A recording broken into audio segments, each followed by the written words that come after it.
Selamat datang kembali di pembahasan mendalam kita. Nah, kali ini kita mau kupas tuntas nih bab 11 dari sumber kita. Judulnya aja udah cukup nendang ya. Olahraga, obat umur panjang paling ampuh. Iya, betul. Kita mau bedah bareng-bareng kenapa sih sumber ini kayaknya ngefans banget sama olahraga, jauh lebih dari sekedar anjuran biasa. Ayo gerak gitu. Iya. Apa sih intinya buat Anda? Memang sumber ini posisinya jelas banget. Olahraga itu disebut sebagai intervensi yang paling kuat. Bukan cuma buat panjang umur ya, tapi juga buat jaga fungsi fisik sama kognitif kita.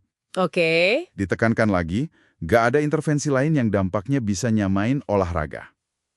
Gitu katanya. Wah, menarik banget ini. Jadi bukan cuma soal nambah tahun hidup, lifespan gitu, tapi juga soal kualitas hidupnya ya, yang sering disebut health span itu. Betul. Sumber ini bilang olahraga malah lebih efektif buat health span. Betul sekali. Dan ini bukan klaim kosong, ada data kuat di baliknya. Contohnya nih, ada studi di JAMA. Oh, jurnal medis itu ya, yang terkenal. Yang itu melibatkan lebih dari 120.000 orang loh. Hasilnya nunjukin korelasi yang jelas banget antara kebugaran kardiorespirasi. Itu yang ukurannya VO2 max kan? Nah, itu dia VO2 max. Jadi seberapa efisien tubuh pakai oksigen pas olahraga. Korelasinya kuat sama angka kematian karena sebab apapun. Intinya, makin bugar seseorang, Makin rendah risikonya. Masuk akal? iya, bahkan data studi itu sampai nyimpulin kalau tingkat kebugaran rendah, ini yang di kelompok 25% terbawah gitu ya, Oke. itu risikonya ternyata lebih gede daripada merokok, tekanan darah tinggi, kolesterol tinggi, atau bahkan diabetes sekalipun. Loh, serius? Lebih bahaya dari merokok? Wah, Iya, berdasarkan data itu. Makanya, olahraga juga dibilang lebih manjur dari banyak obat buat cegah kematian dini karena penyakit kronis kayak stroke atau penyakit jantung. wow, ini sih bener-bener ngubah cara pandang ya. Pantesan aja sumbernya agak kritis sama saran olahraga yang umum banget, kayak 30 menit 5 kali seminggu itu. Betul. Disamain kayak resep kemo tapi dosisnya nggak jelas gitu ya, kurang spesifik banget. Nah, itu dia poin kuncinya. Karena kan seiring usia nambah, fungsi tubuh kita itu pasti ada penurunan. Itu sulit dihindari. Iya. Sumbernya nyebut VO2 max itu turunnya drastis setelah umur 65. Terus masa otot nyusut, itu namanya sarkopenia. Tulang juga jadi rapuh, keseimbangan goyah. Waduh, Kalau nggak dilawan, digambarinnya itu kayak kita jatuh bebas dari tebing pas umur 70-an. Agak serem sih ya. iya, gambarannya lumayan bikin ngeri. Terus gimana cara ngelawannya kalau gitu? Ya, itu tadi. Olahraga yang terarah dan spesifik, itu kuncinya. Ini bukan cuma buat jaga fisik, tapi juga fungsi kognitif. Oh, kognitif juga kena. Iya, misalnya olahraga itu kan ngerangsang produksi BDNF. Itu protein penting buat sel saraf sama memori. Kesehatan emosional juga kejaga. Oke. Makanya sumber ini nyebutnya bukan sekedar pencegahan biasa, tapi prehab.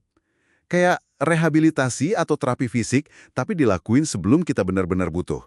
Persiapan gitu. Prehab ya, masuk akal banget. Nah, ini nyambung nih ke konsep yang menurut saya unik banget dari sumber ini. Decathlon Centenarian. Bisa dijelasin lagi nggak? Bisa. Ini ada hubungannya sama cerita si Sophie itu bukan sih? Yang katanya rajin berkebun, tapi pas jatuh malah kondisinya langsung drop. Apa artinya aktif aja itu nggak cukup? Nah, pemahaman Anda tepat sekali. Si Sophie itu kan contohnya dia aktif, ya, tapi aktivitasnya itu nggak secara spesifik melatih badannya buat tugas-tugas yang mungkin lebih berat atau nggak terduga. Ah, oke.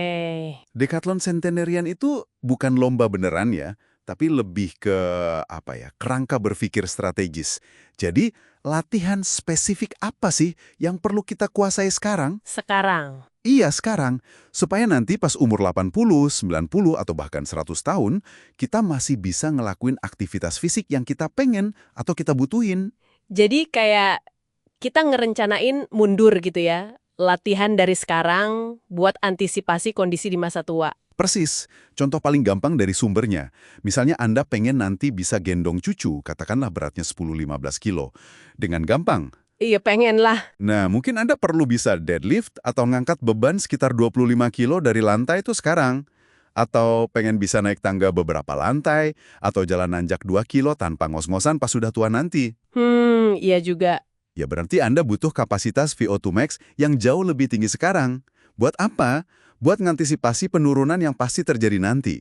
Jadi, intinya itu ngebangun cadangan, kapasitas fisik, dan kognitif selagi kita masih bisa. Oke. Jadi jelas banget ya kesimpulannya. Olahraga ini bukan cuma, oh bagus buat kesehatan, tapi beneran alat paling kuat buat kita bisa hidup panjang dan berkualitas. Betul. Dan kuncinya itu di strategi sama latihan yang spesifik, yang terukur. Bukan cuma aktif biasa-biasa aja, jadi kayak ngerancang semacam blueprint latihan pribadi lah ya, yang harus dimulai dari sekarang kalau kita serius mau mandiri dan aktif terus sampai tua nanti. Tepat sekali.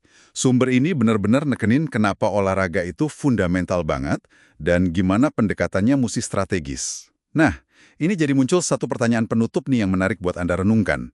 Dan mungkin nanti dibahas lagi di sumbernya. Apa tuh? Udahkah Anda secara strategis nih melatih diri untuk tugas-tugas fisik spesifik yang pengen Anda nikmatin di dekade-dekade mendatang? Kira-kira Decathlon Centenarian versi Anda sendiri itu kayak gimana bentuknya?